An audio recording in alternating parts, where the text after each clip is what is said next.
10. The beginning of knowledge. Proverbs 1:7. May the 31st, 1955. Good morning, friends. According to Solomon in Proverbs 1:7, the fear of the Lord is the beginning of knowledge, but fools despise wisdom and instruction. How are we to interpret this statement? When Solomon uses the word beginning, he means thereby something rather different from our word beginning. The Hebrew word has a richer connotation.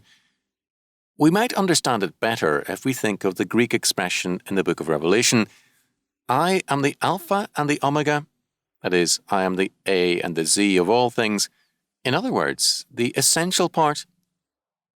The Hebrew word beginning has the same meaning. Thus, what Solomon said is this: the fear of the Lord is the essential part of knowledge. Now, what is meant here when we speak of fear?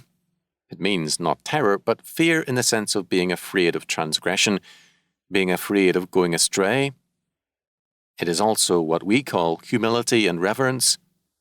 And the beginning or essential part of all knowledge, whether it be spiritual, scientific, philosophical, or psychological, is indeed the fear of the Lord, reverence and humility. We can go further and say that there is no real knowledge apart from this, the fear of the Lord, a recognition that He is and that we are responsible to Him, fear of transgressing His divine commandments, reverence and humility as we recognize always that in all our learning we but follow in the footsteps of the Creator. Finally, we must notice one thing further. It is not the fear of God, but the fear of the Lord of which Solomon speaks. He spoke not of the God of the philosophers, but of the God of Israel, Jehovah, the God and Father of our Lord and Saviour Jesus Christ.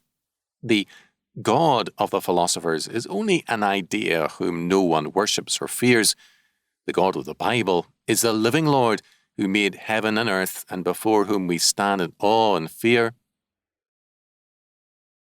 Solomon continues in Proverbs 1:10-19 to describe the way of sinners as contrasted to the way of wisdom. The way of sinners he describes first of all as essentially self-will. The sinner is one who despises God and the will of God in His Word and seeks his own will instead. Secondly, his life is characterized by violence and corruption, or more specifically, cruelty and covetousness. He wants to kill or witness killing, or enjoys it vicariously in stories, films, plays, and the like, and he desires the possessions of other men. His desire for the possessions of other men leads him either to open violence or to the tacit approval of violence in actuality or in fiction. The modern taste for violence is based on man's sinful desire for the possessions of other men. It is rooted and grounded in covetousness. A man who makes himself his own God, who determines for himself what is right and wrong, immediately rules out of his world both God and other men. He says, in effect, there is nothing that counts under the sun except this, my will. The Christian says, thy will be done. The sinner says, my will be done because no one else matters, neither God nor man. And what does my will demand? Well, that I have what I desire. The sinner is a covetous man. He desires the possessions of other men. He is never satisfied because he is by nature insatiable. Give him one thing, and he desires another, and his desire grows and grows like a cancer. Nothing fulfills his will because he must have everything, an impossible goal inasmuch as he is God in his own eyes. Cruelty and covetousness characterize his life. He establishes his superiority over other men by being cruel and hurtful towards others and by seizing their possessions. The Christian is counseled to love his enemies and to be content with such things as he has, for in God we have all things. The cattle on 1,000 hills are ours. We lack nothing when we walk in Him. To the Christian, the greatest gain is peace with God and peace in God. Thus, Solomon says, My son, consent not to this way, because the ends of it are death and destruction, and a man who lies in wait for the blood of others, who casts a net for the feet of others, shall fall into that net. So the ways of everyone that is greedy of gain, that taketh away the life of the owners thereof. True wisdom, Solomon declares, has as its essential part the fear of the Lord.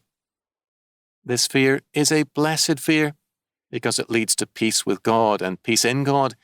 It leads to joy and thanksgiving. For the Lord taketh pleasure in his people. He will beautify the meek with salvation. Psalm 149:4.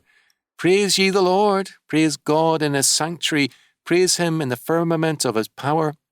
Praise him for his mighty acts. Praise him according to his excellent greatness. Praise him with the sound of the trumpet. Praise him with the psaltery and harp. Praise him with the timbrel and dance. Praise him with stringed instruments and organs. Praise him upon the loud cymbals.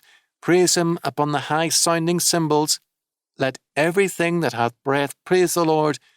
Praise ye the Lord. Psalm 150.